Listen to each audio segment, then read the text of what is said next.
So what's up? Checking tayo ng ating K117D na spring soft. Nabili ko siya sa isang hobby shop for only 850 pesos. So ito siya out of the box. So wala siyang ibang kasama kahit BBs. So check natin. Ito siya. Ayan. So mabigat siya. Itong ating spring soft. Metal tong ating Puerto Beretta K117. So ito siya.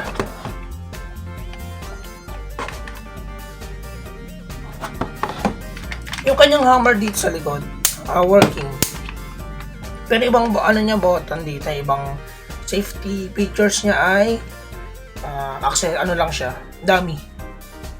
So, yun. So metal magazine din. So yung magazine. And then, so lagyan natin ng bala. Pero ang ditong BBs na 0.20. Tingnan natin kung malakas. Wala akong chrono sa karton ko na lang ipuputok. Tingnan natin. So, ayan.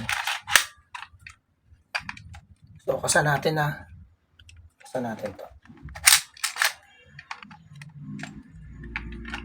Tingnan natin unang kasa. So, yun. Bumao naman siya sa sa karton.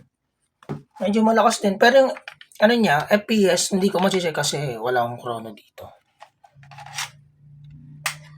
Pero malakas yung tunog niya.